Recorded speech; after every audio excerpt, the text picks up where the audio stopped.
We're going to take a short break after this, but before we do, we'd like to tell you a story. Just the way that legend of the mermaid has travelled all over the world. It's known in all the different languages and cultures. The fact that the sighting of the mermaid was a sure sign of doom for the ship that sighted her.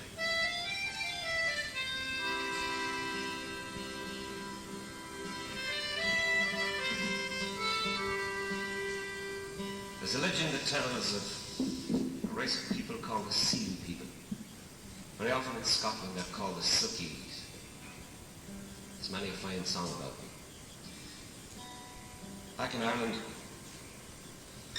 this story is known in all the fishing villages from the west coast of Kerry up to Donegal, along the west coast of Scotland. They tell how the seals have the power to come up out of the sea and live on the land, and take on human form and live in the fishing villages with people. The story is also known along the coast of Maine to Nova Scotia and Newfoundland.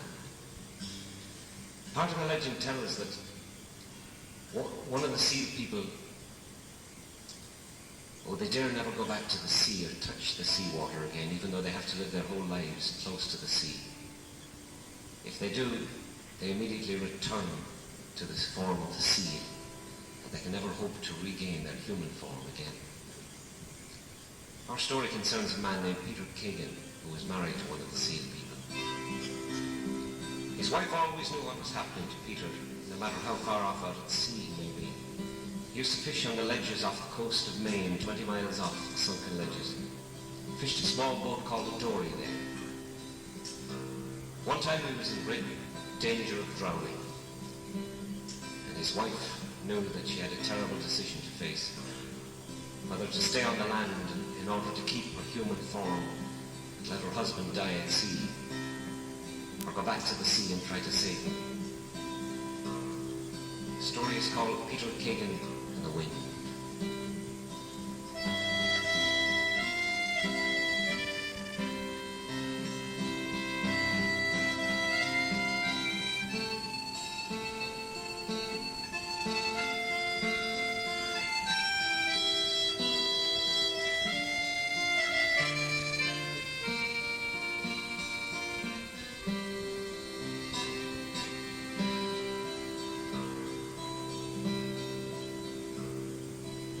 Peter Kagan was a lonely man in the summer of his years. Then one day he got tired of being lonely and he went away off to the eastward. And when he came again he had a wife with him. She was strange, but she was kind. People liked her. She was good for Kagan. She kept him company, and winter come to summer and they were happy.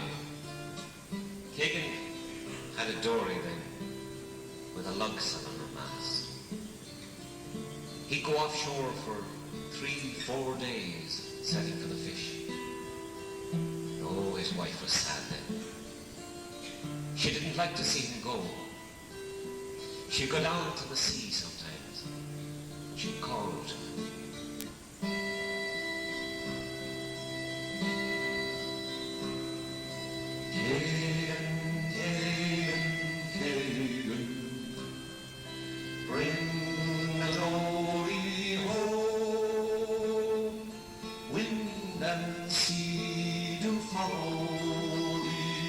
And all the ledges call thee. He said he could hear her calling 20 miles to sea, and when he heard her he'd come home if he had fish or none. She was a seal, Everyone knew that. Even Kagan, he knew that. But nobody ever said it to him. Then one day in that year's autumn, Kagan said, I've got to go now, go offshore and get some fish. But his wife said, no, don't go. She started crying. Please don't go. The winds are coming, and the snows are coming.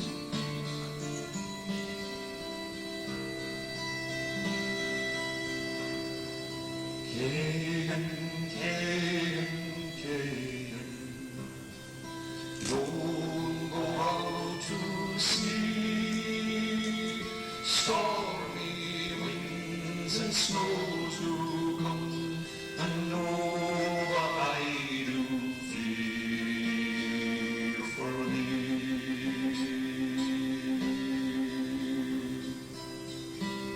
But Kagan wasn't afraid of snow.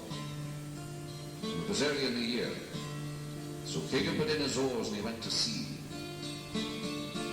Kagan sailed in the middle ground.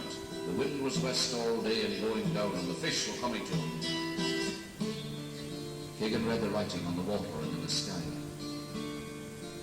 He saw the haze up very high above the clouds. He said, that's all right for autumn, only a change of wind. I'm not afraid of wind. But Kagan read it wrong this time. The wind went away, and then it came back southeast and brought a fog about him. Kagan said, I've got to go now. I'll find that gong buoy off the sunken ledges, and then I'll know the best way home. So Kagan went up the sail and he bore away to the north for the gong. But oh, the wind was watching. The wind backed around to the eastward and came breezing on against him. They sailed for a long time. The sail was pulling very hard. Finally the wind was so strong that the sail tore out, so Kagan took the sail down. And the dory went drifting. He thought he could hear that gong buoy. It wasn't very far away.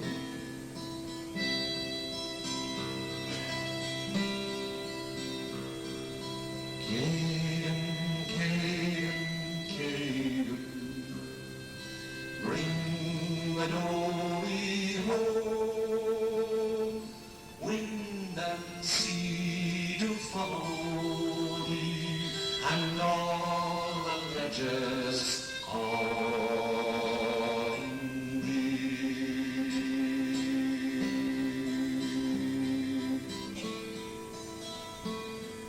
But the dory went drifting, and by the gong buoy went away. Kagan said, all right then. He put in his oars and he started to row back up for the gong. But oh, the wind was watching. The wind backed around northeast, making the sea confused. The wind said, listen, I have something to tell you. Kagan rowing, I don't want to hear it. The wind humps up then, making the sea short, making it hard for Kagan to row. Finally the seas are so steep that Kagan knows he isn't getting anywhere. So Kagan takes in his oars, and again the dory goes drifting. Kagan said, all right then. Now I've got something to show you. He took a slip of wood for a needle, and he waxed up a hand line for a thread, and he sewed the sail up smaller, sewed a reef in it. The wind said, what you doing? Kagan said, you keep watching. So Kagan put up a sail, and once again he bore away to the north for the gong. But oh, the wind was watching. The wind backed around north-northeast. Kagan can't hold his course now. Kagan said, all right then. He brought the boat about. Now he's steering eastward. You're heading out to sea. I'm not afraid of water. I'll bring this boat about when I can fetch that gong buoy. I'll veer on you. I'll go east again. You do that, then I can hold my course. I'll back on you. You're back too far and you've got it clear. You know that. I can keep ahead of you. You may be smarter, but I'm stronger. The wind grew bigger then, and the wind blew harder. Finally the seas were so steep that Kagan said, sail! The sail said, I can't make it, Kagan. And Kagan said, I know that. Thank you. So Kagan took down the sail. And the dory went drifting. Kagan took the sail off the yard and he pulled it about him. Sail! Keep me warm. The sail can't keep you warm. The wind snatched off north by east. I'll freeze you. I'm not afraid of cold, but Kagan was afraid. He didn't know what to do. Oh, the wind. The wind is working now. The wind is working now. The wind brings ice and snow. The wind blows long and black. Kagan said, I'm dying. Sail, keep me warm. And the sail said, I can't do it, Kagan. Kagan dying. And the wind blows.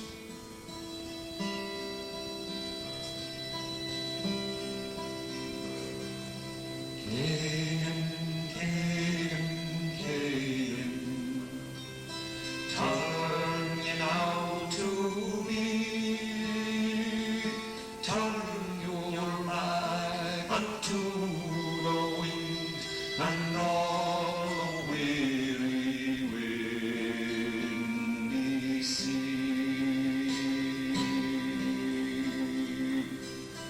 Kagan, Kagan, Kagan, lay down to sleep, for I do come to comfort thee, all in my dear body keep.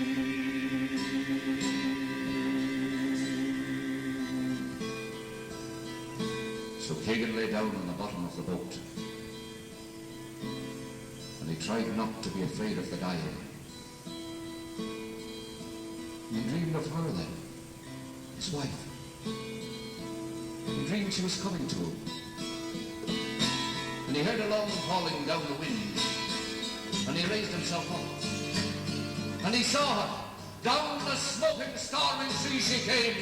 Over the rail of the dory she came, laughing to his arms. And all in the night and in the storm they did lie. And the wind went away, and the storm went away, and in the morning they found him asleep, with the sail wrapped around.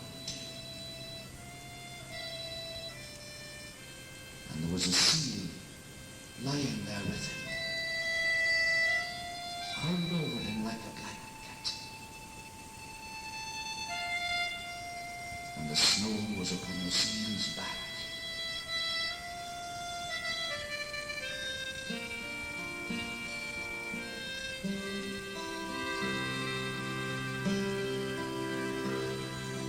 Kagan, Kagan, Kagan, bring the dory home. Wind and sea do follow thee, and all